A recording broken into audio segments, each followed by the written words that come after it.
Surveying the restaurant in search of the client I was supposed to meet, I spotted my ex-wife, Linda, sitting next to a slightly overweight middle-aged man. He used to be in good shape, but indulgent food and time had left their mark on his physique. Linda looked stunning while her companion boasted about his wealth. As I observed her, memories flooded over me like a wave. 4 years after our divorce, emotions resurfaced as if it were yesterday. Finding myself outside the restaurant, I realized she was now where I was supposed to be today, not me. But as you'll see, her wish had come true. My troubles began when I needed to travel to Springfield for a client meeting. I decided to stay overnight to avoid a long return journey. An hour after the trip, the client called to say he had a broken wing, but was okay. We rescheduled the meeting. Unwilling to spend an extra 2 hours on the road, I decided to return home to arrange a romantic dinner for my beloved wife, planning to surprise her. As I approached the house, 3 unfamiliar cars caught my eye. Entering the house, hoping for the best, I was struck by 4 scattered sets of clothing in the living room. My heart sank upon hearing my wife's exclamation. It wasn't a cry for help, but something else. My soul withered, realizing my wife was betraying me. I knew I had to find out what was happening. Climbing the stairs, I heard a primal sound. Peeking cautiously into the bedroom, I saw 3 unfamiliar men. One of them was her boss, Mark Johnson. They treated my wife as an object of pleasure. Unnoticed, I decided to document their actions for the lawyer. I started recording video to have evidence of the betrayal. I only took 5 to 10 minutes of video because that was all I could handle. Now, some men may find this sexy and arousing, but not me. This whole scene saddened me. I went limp and felt betrayed. Seeing my wife become a toy for other men was almost unbearable for me. I went downstairs to calm down and think soberly. I went into my office and took my gun out of the safe, taking the safety off. I'm not a violent person, but I was just in the mood to fire a few bullets if they started acting stupid. I then went into the living room and took all the car keys and wallets from the pants that the men had left on my living room floor. I went outside and deflated all their tires, including Linda's car. When I got back inside, I had a smile on my face that would make the Grinch jealous. I started to formulate a great plan, and I knew it would work. If Linda took her cell phone, I noticed it on the bedside table in the bedroom while I was recording a video. I got my camera ready, went behind the stairs, and quickly dialed Linda's cell phone number. It rang several times, and I got on her answering machine. She knew I would call around this time, so I called back every 2 minutes until she finally answered. She must have told them to be quiet because they could hear a pin drop in the house. "Hey Tom, how's Springfield?" Linda asked out of breath. I could also hear the quiet chuckles of the men in the room. "Looks like you're out of breath. Are you all right?" I asked her with faint concern in my voice. "Yes, I had to run up the stairs to the bedroom to answer the call on my mobile phone." She quickly covered herself. "Well, my client canceled the meeting and I'm going to be home in just a few minutes. I was wondering if you wanted to go out to dinner," I asked her in an even voice. Inside, I was crazier than I had ever been in my life. "Are you returning home now?" she asked in a nervous voice. "Sounds great. I just need to get ready, baby. See you." She said all this very quickly and hung up before I could answer. I laughed to myself because I knew what would happen in just 1 minute. And sure enough, 4 completely naked people began to descend my stairs into the living room. All the men got dressed in record time, and Linda also got dressed and tidied up her clothes. All the men ran out at the same time, and Linda put on some shoes and a jacket with them. She walked to the door and looked outside, hoping they would leave before she went outside. If she hadn't been so excited, she would have noticed my car parked on the street in front of our house. All the men began shouting something to her at the same time, and she went out onto the porch to listen to what they were talking about. At that very moment, I slammed the front door and locked it behind her. My wife just saw my face as I was closing the door and tried to look through the side window and speak to me with a pleading tone in her voice. "The time for talking is over," I said. All the other men returned to my porch and began banging on my front door. Within minutes, I knew they wanted to take their wallets and keys. I called 911 and reported people trying to break into my house. The dispatcher said one of my neighbors just called her. I told her my name and address. Just 2 minutes later, a police officer showed up at my house. I waited until the police questioned my wife. Then I opened the door and walked out to the 2 police officers who were at the scene. "Officers, these men raped my wife, and I want them all arrested," I told the police. This caused an immediate reaction from the men. They all immediately started shouting, "I was invited, she wanted it herself. I didn't rape anyone, and she wanted it from all of us." Everyone, including me, looked at Linda, waiting for an answer. She lowered her eyes and avoided meeting my gaze. In a quiet voice full of shame, she said, "I invited these men into my house. I had sex with them and no one raped me. I did this of my own free will." All the men seemed relieved that they were not facing rape charges. Around this time, 2 more police cars arrived at my request. They wrote down everyone's names for their report. Then the senior policeman said to me, "If your wife invited these men to your house, and they are all over 18 years old, there is little we can do for you. I would suggest counseling or something like that." He said this while looking at my wife like she was a piece of dirt on a shoe. I told the police to call a taxi and that Mrs. Taylor would not be allowed back into the house that evening. One of the guys called the taxi because he discovered that all their tires were flat. They also tried to accuse me of taking their wallets and keys, but I told the police that I had no idea what they were talking about. I turned and walked back to the porch. Linda stayed with them until the taxi arrived. I just stood on the porch, and daggers flashed in my eyes. My wife tried to come up on the porch and talk to me, which was a brave thing to do at that moment. If she knew how angry I was and that I had a gun on me, she might have run the other way. "Tom, I'm so sorry," she tried to say something, but I immediately cut her off.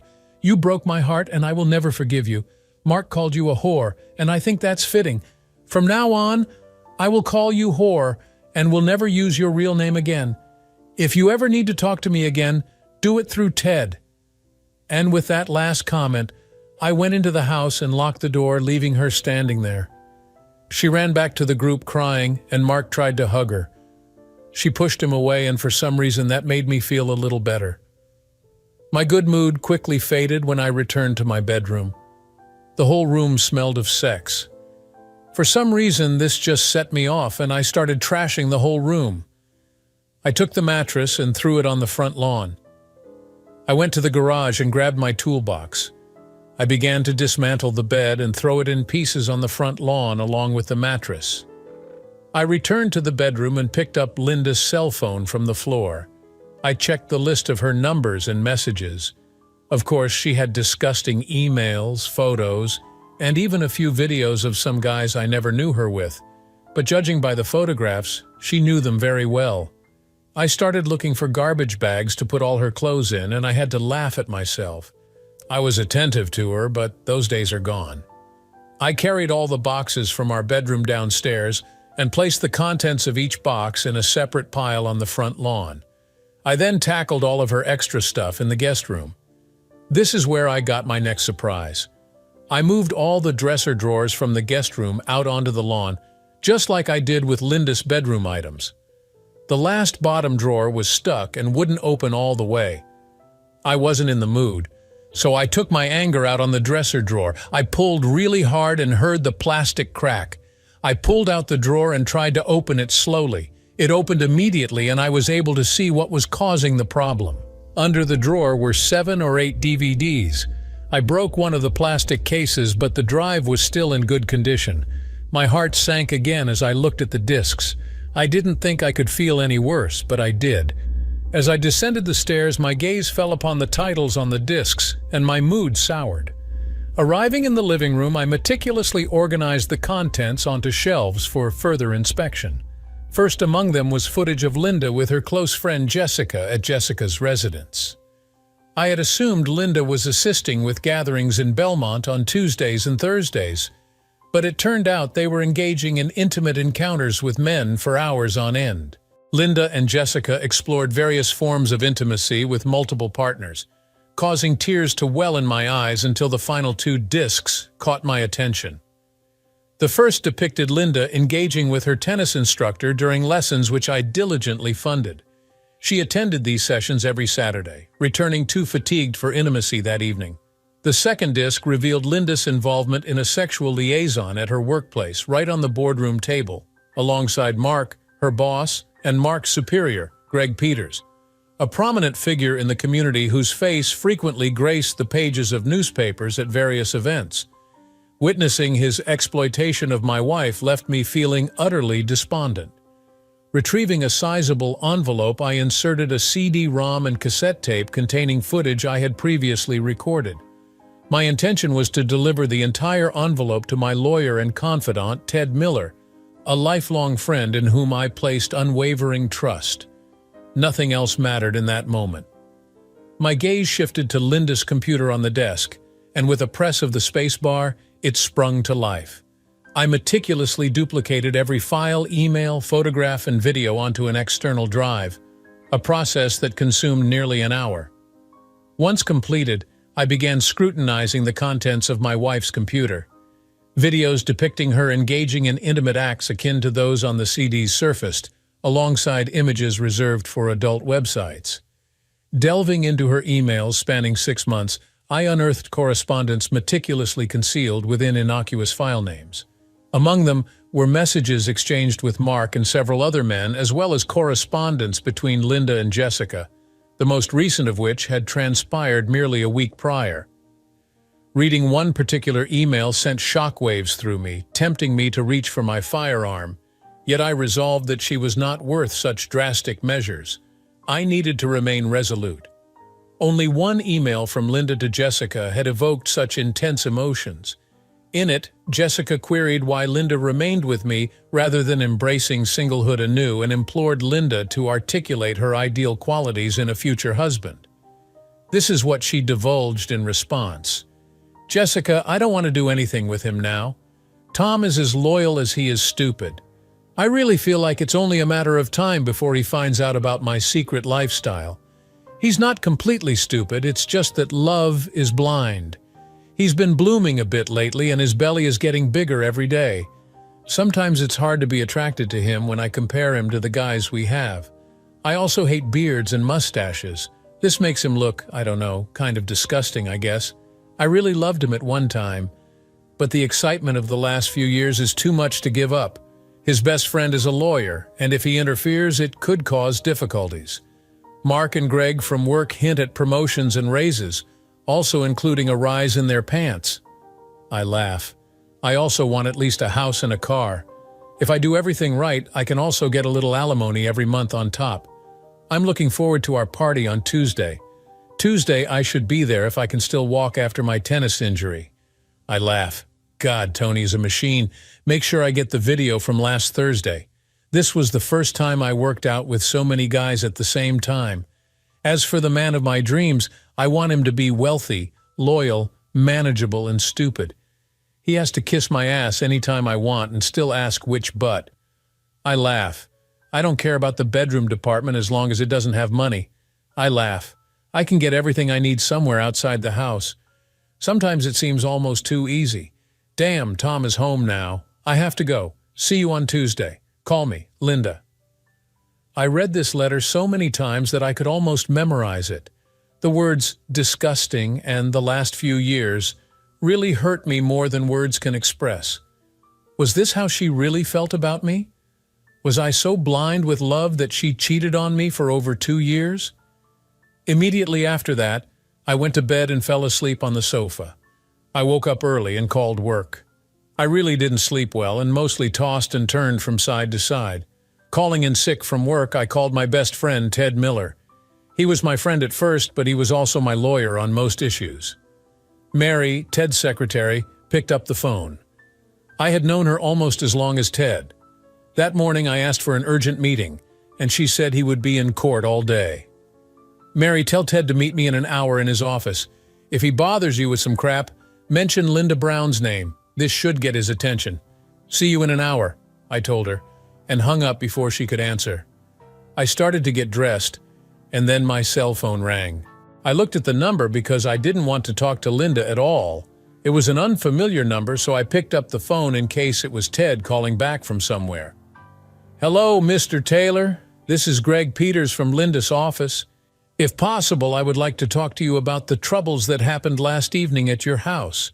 If you would see fit to meet with me today in my office, I would like to help clarify the situation for all concerned." I wasn't sure he knew I had a video of him with my wife in his place of work, but I knew he was worried about two of Mark Johnson's big clients, plus my wife and Mark were valuable to him. I don't think he wanted to lose his valuable employees. I also knew that he was worried about negative publicity for his company and about himself personally. "Mr. Peters, I have an important meeting this morning, but I promise that I will call you back on this number before noon to arrange something for today," I reassured him in response. My tone was even, and I sent it as if he was talking some sense into me. God, he was in for a big surprise. As I walked out the door, I could still see what looked like a really weird yard sale. The broken bed and all of Linda's clothes were still there. One of my elderly neighbors gave me a small wave, and a funny expression appeared on his face. I knew I was going to be a Monday wanderer, as they say in the news business. It was a suburb. I went to the city center and had something to eat. I gulped down some food and headed straight to Ted's office. Mary prepared a cup of coffee for me, lots of cream and no sugar. We really knew each other for a long time. "Holy Tom, I don't know what you have for Ted, but I mentioned his name and he told me to cancel all appointments for today. I could use a month off if you want to tell me who Linda Brown is," she added jokingly. "You'll have to ask Ted. By the way, where is he?" I asked her. "He said he would be here right away. He needed to reschedule his meeting with the judge for today's court hearing," she told me. Just at that moment, he entered the door. "Holy Tom, Linda Brown, you must be in big trouble for mentioning that name to me. Come into the office and let's talk." "Mary, don't connect me with anyone right now." Ted said all this very quickly. I took my coffee and he closed the door so we could talk. I told him about the events of the previous evening and what I had learned about Linda's new lifestyle. Then I gave him an envelope full of things I had collected, and he finally spoke. He listened to my story and never interrupted. I could see the legal wheels turning in his head as he recalled the events of the previous evening. I also told him about Greg Peters' request for a meeting today. "Well, Tom, as they say, first things first. I've known you for a long time and I know you're devastated. Is there any chance that you and Linda will make peace?" he asked me. "Ted, if we were talking about Katie, your wife, and you saw those videos and read the emails, you would leave her in a heartbeat. I want a divorce, but I also want to do some serious damage. I'm not going to go quietly into the night," I admitted to him. "Okay, first we'll sue Tony and the Ace Tennis Club. We can't touch Jessica because she's just a good friend who plays with Linda. Linda's company is a different matter entirely. Secondly, I plan to sue the two clients who were at your house as well as their companies. We're also going after Mark Johnson, Greg Peters, and their company," he said. "This might get bad before it gets better, Tom," he told me. "I don't care. Even if I have to stand on the street and use my fists, I'm going to make these people pay for screwing me through Linda," I told him with anger in my voice. "Okay, Tom, tell me again what Greg Peters wanted, and we'll go from there," Ted told me. We discussed several different options, and I liked the last one the most.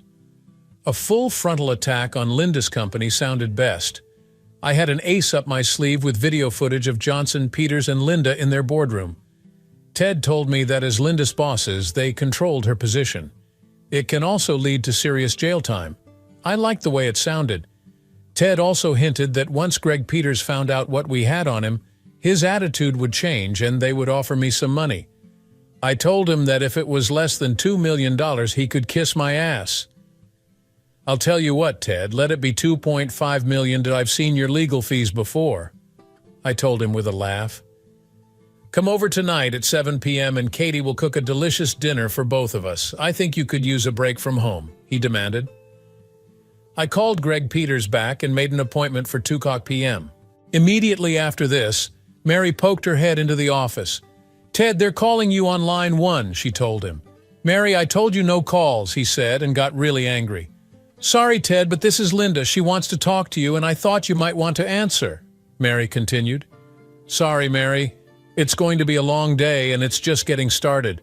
Does she know Tom is here?" he asked her. "Not that I know, Ted," she countered. "Tell her I'll talk to her in a minute," he said more softly. As Mary quickly walked out into the reception area, he looked at me. "I bet she's already discovered that her cell phone, computer, and all her DVDs are missing. I bet she was mad that I dumped all her stuff on the front lawn along with our bed," I told him. "Wow, you really had a busy evening. Let me talk and don't interfere in the conversation. As your lawyer, I need to clear up a few things right now," he hinted to me, pressing the connection. I started to hear a one-way conversation, but I could almost make out what she was saying to Ted without even hearing her words. "Hi, Linda, this is Ted. Yes, I already talked to him. Tom is a great guy and my friend. I thought that of all people, you would be the one who would cover his back and not stab him with a knife. No excuses, Linda. I'm not in the mood. Yes, I'm going to represent him. He has very strong arguments. You know it won't be pleasant, right? I'll talk to him, but you crushed a man who was always faithful to you and loved you to death. I don't think he cares what you think. My best advice is to get yourself a good lawyer. You will need one.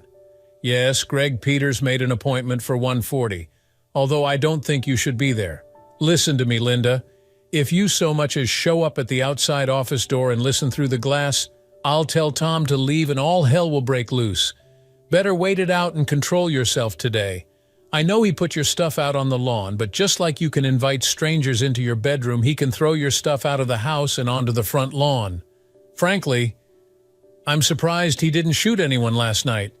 Oh yes, he was with him, although for the purpose of self-defense. Remember, he thought you were raped. This was stated in the police report. I don't know, but if it were my Katie, I'd be in jail right now. I think he was hot-tempered under the circumstances. As for your computer, cell phone, and any other things that were not in the house this morning, you will have to ask the other owner of the house. Perhaps he left it all on the lawn along with your clothes and someone took it all. I really can't say. I have completed all of your escrow paperwork on the house, and you both have the same rights in the house. How you choose to exercise these rights is up to each of you. Okay, I'll tell him right now I would recommend that you stay there and let Tom live in the house until everything is sorted out. I don't think it's safe for you to be in the same house with him right now. Listen, Linda, even now I want to punch you in the nose, so don't insist. Stay with Jessica and I'll be in touch. Please have your lawyer call me when you have one. Tears won't help you now, Linda. In addition to being his lawyer, I am also his friend. Your tears fall on deaf ears. I can be ruthless whenever I want, and this seems like the perfect situation. I have always liked you and respected you until today. I'm sorry that you will see a side of me that only my enemies and ill-wishers see. You won't like it. Okay, but stay away from him and don't leave your office right now. He wants nothing to do with you. Goodbye. Ted finished and looked up at me. I think you heard most of the conversation, he asked me sadly. Yeah, I just wish I could meet her face to face again and tell her how I really feel, although I don't think I want to go through the pain of seeing her again. At least not right now, I admitted to my friend. I'll tell you what, Tom, do 2 things for me, he asked me, instantly changing his emotional mood to positive and optimistic. Get these videos for me. Ted asked me to pull out from the envelope the videotape from the night before, the videotape of Tony at the tennis club, and the videotape of Linda with Mr. Johnson and Mr. Peters in her office. I gave him the videos, and he told me to invite Mary to have lunch with me. I looked at him strangely, and he immediately answered me in kind. I think it would be better if I look at them personally so as not to upset you all before our meeting at 2. I don't think watching this material will do you any good right now, and I don't want you to get angry before we even meet Greg Peters. I knew he was right and thanked him, telling Mary the good news. She told me to take her somewhere expensive if Ted would pay. I laughed, and we both left the building. Mary was a wonderful dinner companion, and she made me forget all my problems for the next hour. When we returned, I heard Ted yell as we walked through the office door. We walked in, and he was in a great mood doing a celebratory dance at his table. "This recording is great, Tom. I don't believe it," he told me. I got a funny and sad look on my face, and I think he finally understood why. "Oh, Tom, I'm really sorry. I didn't celebrate these videos. I know Linda really hurt you. I was just excited because of what I just found," he admitted to me. "Tom, come here. I need you to look at something for me," Ted asked me. As I followed his instructions and stood right behind him so I could see over his shoulder, he asked, "Did you watch the entire tape that Tony made at the tennis club with Linda?" "No, I only looked at some of them last night. I tried to get through all the footage without throwing up or going out and killing someone," I told him honestly. "Well, I have a surprise for you. Just before Tony and Linda finish, they begin to gather a small crowd in the men's locker room, the tennis club locker room. I'm not telling you this to make you angry or sad, but because of this man right here," Ted told me, pointing to the screen on his desk. The person he was pointing at was an older man wrapped in a towel. He had longer gray hair and a mustache like a walrus. "Do you recognize him?" Ted asked me. "Ted, I have no idea who this guy is, but I assume you do," I answered him wisely. "Tom, this is for our meeting today at the tennis club at 4 p.m., he told me. Ted was excited, and then he told me why. I smiled when he told me his plan. Besides being my friend, Ted was a damn good lawyer. I was glad that he was on my side this time. We left his office to head downtown for our 2 p.m. meeting with Greg Peters. We took with us the portable DVD player, some photographs we had printed before leaving, and some legal envelopes. We entered Linda's building and headed straight to Greg's office on the top floor. Linda's office was on the floor below. We waited in the reception area until we were invited into Mr. Peters' office. Just before I entered, I felt someone looking at me. I looked down the hallway and saw the woman disappear around the corner when she noticed me looking at her. "Try to guess who it was," I told myself. I was just glad I didn't have to deal with her today. We both walked into Greg's office, and it was furnished with expensive furniture. At each location on the wall, there was a plaque, award, or photograph of a famous person with Greg Peters. He had a nice office, and the first thought that came to my mind was whether he had Linda in that room.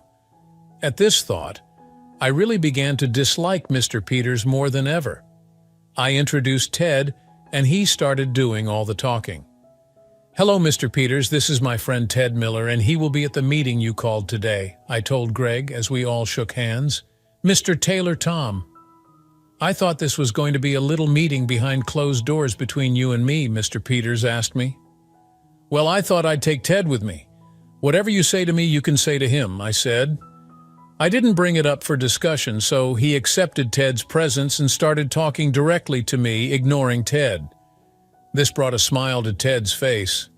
I knew it was coming, but I let Mr. Peters go first before we popped his balloon. "Tom, can I call you Tom?" Greg asked me. "No problem at all. I actually thought it would be nice to have Mark Johnson at this meeting as well." "I don't know if it's possible, but it applies to him too," I told Mr. Peters. He thought for a moment and pressed the intercom button. "Julie, tell Mark I need him in my office right now. Tell him to stop whatever he's doing and come here right now," he ordered. "Okay, Mark will be here any minute. In the meantime, let me just say how sorry I am for all the trouble Mark and Linda have caused in your life. I know last night must have been terrible, but if we work on this together, we might be able to help everyone involved," Greg said optimistically. "What do you mean, Mr. Peters?" I asked him, waiting for Mark to arrive. "I really like your wife, Linda." Greg said this, but was interrupted as Mark walked right through the door. He stopped in his tracks and looked like he was about to turn around and leave, but Greg ordered him to sit down. He sat down reluctantly and didn't look at me at all. "Tom, I just wanted to say that I really like Linda, almost like a daughter," he began to speak when Ted interrupted him. "Are you saying that you like incest too, Mr. Peters?" Ted asked, completely taking him by surprise. I started laughing to myself because I knew what Ted's comment was about. "What? You said, do I like incest? What the hell does this mean?" he asked Ted with righteous indignation. "Well, let me show you. As they say, a picture is worth 1,000 words, Ted told them, putting the DVD player on Greg's desk. "These are stills from the video that you will see in just a minute." Ted handed them to Mark. not Greg. Mark's eyes became as big as saucers, and he slowly passed them straight to Greg. The photographs showed Greg and Mark both paired with my wife, and there was no doubt about who was in the picture or what they were doing. I even think Greg recognized his own boardroom table where he and Linda used to have sex. "Mark, are you going to tell me that you were stupid enough to record this on video and even give out copies?" Greg asked, almost at a loss for words. It was clear that Mark had no answer at the moment and was completely tongue-tied. "Well, Mr. Peters, this is how it will happen. Oh, by the way, I'm Tom's lawyer and also his friend. So let me tell you what we want and how we want you to handle it," Ted told the stunned audience. I enjoyed every minute of it. "First, Linda will keep her job, period. Tom senses that she will need a job, and she seems to get along very well with everyone here." He said this to Greg with a slight wink. "Secondly, Mr. Johnson is no longer welcome here, period. Linda stays and this guy leaves," Ted said to Greg, pointing at the stunned Mark. "Thirdly, we want you to make us a monetary offer that does not insult our intelligence. We will only consider your first offer and respond yes or no within 5 business days. We plan to go to court before the end of 2 months, and maybe earlier if necessary." Before they could say anything, Ted pressed play and turned the screen around so Greg could see it. It showed both men possessively having my wife over and over again in their conference room. Mark didn't need to watch since he was the one in charge of the video recording. Greg just watched with his mouth open. I could see the gears in his head working overtime. He thought about how to save his business, his reputation, his family life, and most importantly, his money. I knew something was going to happen soon. "Mark, when these gentlemen leave today, we will have a very serious conversation about your future employment here. I'll talk to my lawyer and see if we can work out a figure that makes you a little happy. You both understand that this could be very bad for business if this becomes known before my proposal is considered," Greg stated, thinking out loud. "Don't worry, Mr. Peters, we will keep your secret until we see your serious proposal. However, I would not be in a rush to fire Mr. Johnson right now. He may have a few extra copies of the videotape. He can use this as leverage if we don't do it," Ted warned. "You and Mr. Johnson can discuss this yourselves. Additionally, engaging in intimate relations with an employee carries potential legal consequences, including imprisonment, and could adversely impact your professional standing and advancement," Ted cautioned them as we rose to depart. Ted reclaimed the DVD player and photographs we had presented. Exiting the room, we left Greg and Mark on the verge of a candid discussion. I went over to ask Ted something, but he told me to be quiet until we got outside. I didn't notice my wife standing around the corner trying to eavesdrop on our conversation, but he did. The last thing I heard was Mr. Peters shouting into Julie's intercom, "Get Linda Taylor here immediately." I smiled because I knew it would be a fun meeting. Greg would soon find out that I found his DVD in our house. When we got outside, I asked him why he gave Mark a way out by telling him to use his own videotape against Greg. "Divide and conquer, as they always say," Ted told me. "It will be better if they do not act as a team, but everyone's for themselves. Thus, if Greg makes a playful offer to us, we will start playing against each other. I also know that Mark and Greg have a family and go to church, although you wouldn't know it from the videotapes they're filming. They don't want to rock the family boat right now," Ted told me wisely. As I left the building, I realized that this would now be the place where my wife cheated on me rather than the proud place where my wife works. I felt sad about this thought like many others in my head. Ted brought me back to reality. "Okay, let's have a beer before our next meeting at 4 p.m. at the tennis club.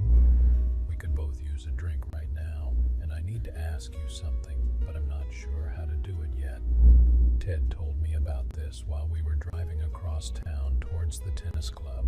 We popped into a cute little bar restaurant next to the tennis club. Ted ordered 2 beers and started talking to me. "Tom, I think Greg Peters will make an offer, but only for a little less than $1 million. I know his legal team from another firm, and they are very good.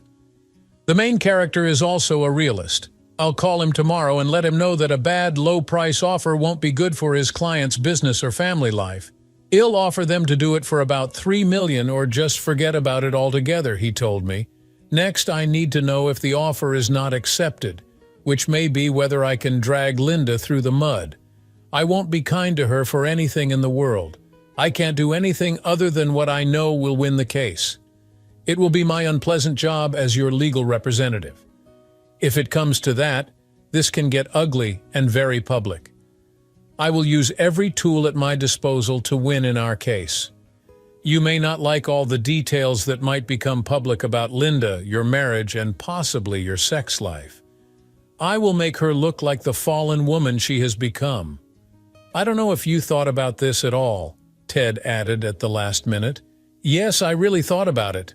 I'm a bigger person than any of these people think I am.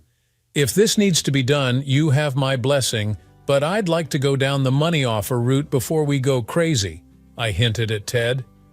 Okay, first we'll see what Greg has to offer you.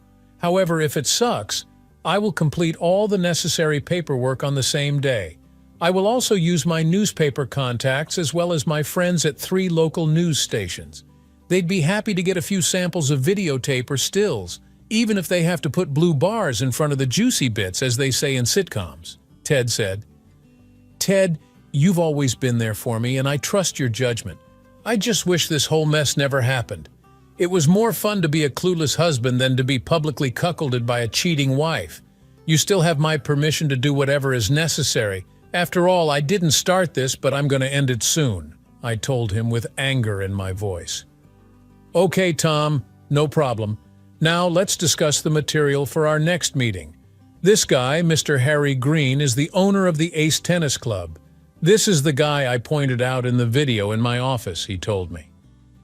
He will say that adults will be adults, and you will not be able to do anything for us. Even Tony's tennis coach can be fired just for show. Then he could hire him again next week. I checked, and Tony is very popular there, especially with the ladies, if you know what I mean. He could hire him back to save face with the club members. But remember, Tom, it's mostly men who pay the club dues, and women go too. Don't forget this fact because it will be important for your interaction with Mr. Green. He told me how things were. We arrived just in time, and you could tell Mr. Green and Ted didn't like each other. This was evident from the first time Green spoke. Okay, Miller, you called the meeting, so let's finish. I want to get this over with as quickly as possible, Mr. Green told Ted without any kindness. Mr. Green, this is Tom Taylor, he said, nodding in my direction, and his wife is a member of your club. It has come to our attention that Tony Simons, your tennis instructor, was having an affair with Mr. Taylor's wife. We want to know what you plan to do about this, Ted finished. He waited for Green to speak, but even I knew that he would take everything upon himself and, in a few words, send Ted to hell.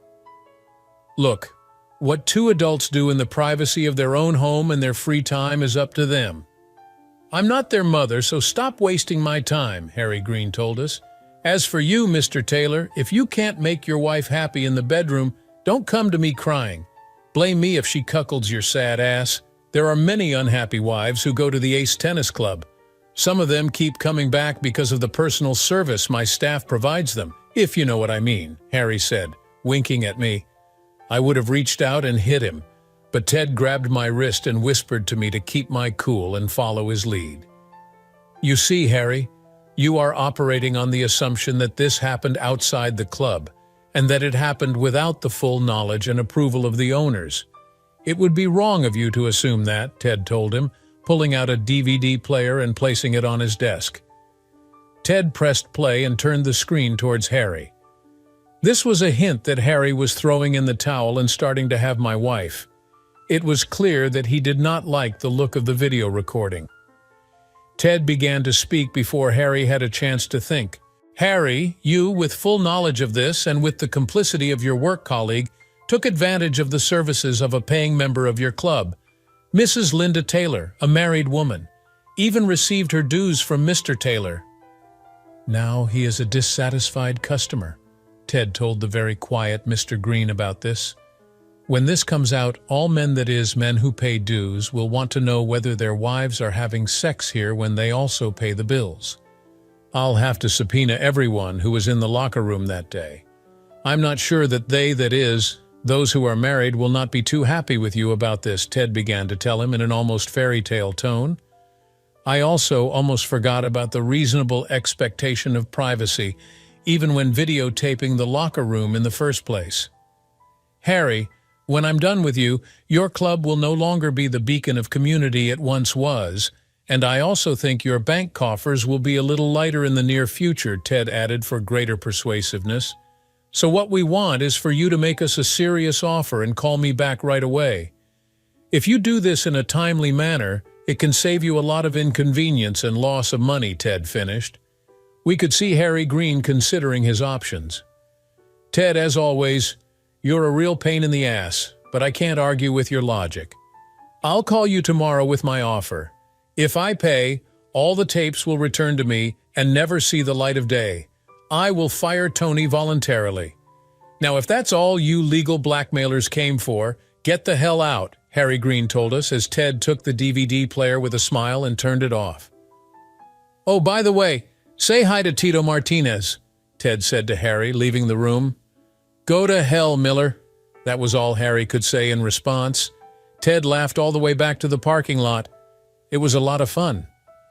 So now we're waiting for suggestions, Ted told me as we went to his house for a delicious home-cooked meal. By the end of the week, Greg Peters had offered just under $2.7 million to keep Linda as his employee. Mark Johnson was fired after he foolishly gave Greg Peters all his videotapes and nothing else on him. So Greg just fired him, and there wasn't much that poor old Mark could do. I went after the two idiots who were with my wife the night I caught her with Mark. They were two of Mark's big clients. Well, they both didn't want any publicity, either from a company standpoint or for themselves, so they each offered me $1 million to leave. Harry Green didn't want to offer anything and told us to sue him. We did that, and he lost $3 million. When we were done with him, he had so many questions about who at the club that he lost half of his club members and was forced to give up everyone else. I think he thought he could get away with it, but the judge didn't like the footage of the private locker rooms. He also didn't like it when people had other people's wives. I gave Linda a house and a car just like she wanted, although I didn't have to pay her a penny in alimony. I only saw her twice in court. I called her a whore both times when I said hello, and it made her cry. I always wondered why she was crying now and not before she started all this crap in my life. For being the worst time of my life, I got more money than I ever had. I was smart and took Ted's advice. It still hurts, and I carry it with me to this day. All the events of that terrible year that I have just described came to mind in the blink of an eye. I didn't even notice anyone talking to me until I woke up from my flashback nightmare and heard the restaurant manager ask if he could help. I wasn't sure how long I stood there motionless, remembering the past. I shook my head to clear my thoughts and returned to the restaurant. Sorry, I was just thinking about a problem I had once. I saw the party I came to see, so thanks again, I told the manager, who gave me that strange look that people usually give to an elderly person who doesn't have everything at home. With a specific purpose, I walked straight to my ex-wife's table. I think the surprise hit her first. When I was last married to Linda, I was overweight and had long hair and a beard. I allowed myself to take it easy on my sore knee from an old baseball injury. That's what I told myself at the time, but I just got used to my life and my wife. Now I had my hair cut short, was skinny from working out every other day, and my knee was fixed thanks to the money I got from Mark and Greg's company. My suits were now expensive, and I always tried to look good in public. I decided to speak first. You look great today. I almost forgot how good you looked, I said, trying to get her to talk. I still knew how to push her buttons, and I did it on purpose. My name is Linda, Tom. Why don't you call me by my name? She answered me the same in anger. Hey, I didn't tell you your name. You know who did. I just think it's appropriate. I told you 4 years ago that you broke my heart, and I will always refer to you by that name. I told her about this when the guy next to her began to protest and get up from his seat. Linda pushed him back and told him not to make a scene. She cried a little and her makeup ran. Her boyfriend said, "Go powder your nose, Linda, and put your pretty face in order. I'll take care of this for you." With these words, she stood up, looked into my eyes, and I looked back at her. With just one glance, I must have shown all the pain I had been carrying within me for the past 4 years. She cried again even harder. I was surprised that she still had any feelings for me at all, or maybe she still felt guilty. I think it was a mixture of both. "I expect you to be gone when I get back," she told me, with tears streaming down her face. I just now noticed the very large engagement ring on her ring finger as she wiped her eyes with her hand and walked into the ladies' room.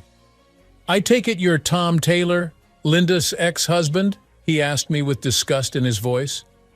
"Yes, and you must be the new wish come true," I told him about it when I saw the anger appear on his face. "I'm Linda's CFO, and if I were you, I'd stop calling her that." He tried to say it bravely, but I could tell he really didn't want to make a scene.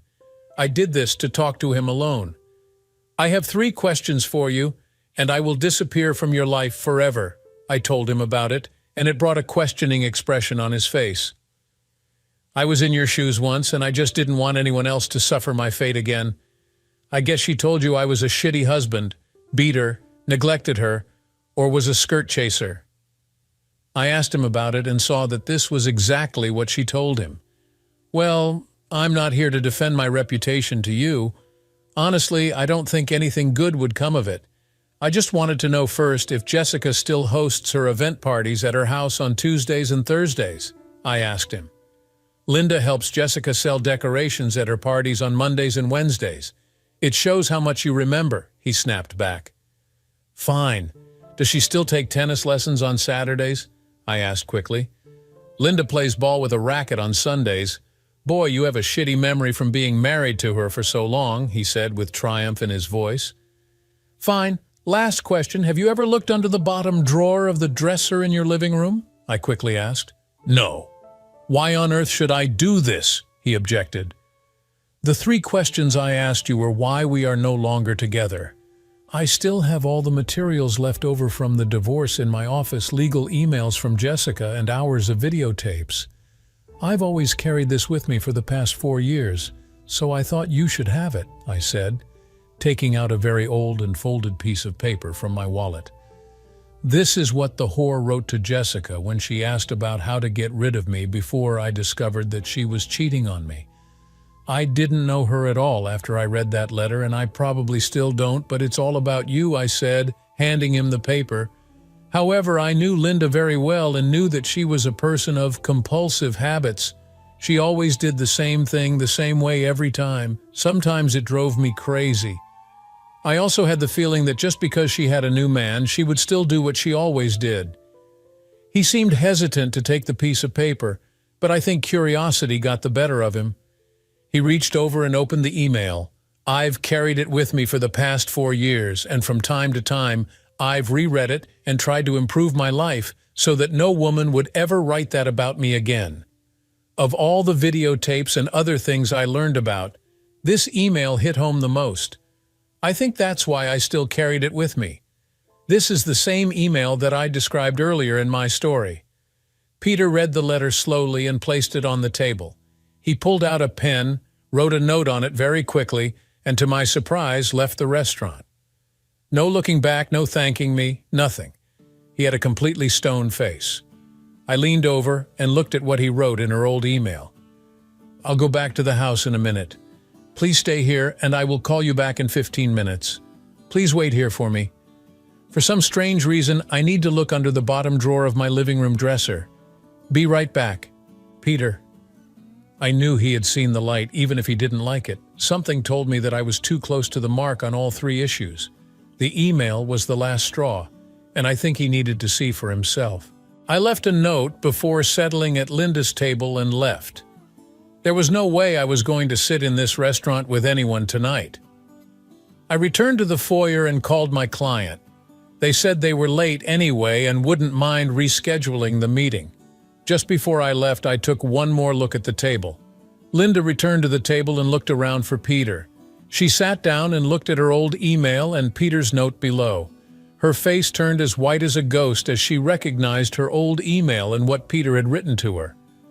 The last time I saw my wife, she was crying so hard that the entire restaurant was looking at her. I really felt sorry for her, but at the same time I didn't care. That was the last time I saw her again. I still wonder if Peter found something under the dresser. Thanks for watching and listening to this incredible story. What do you think about how the husband handled the situation? Share your thoughts in the comments below. If you enjoyed this video, please like, comment, and subscribe for more real-life stories of resilience and strength. Until next time, take care and stay strong.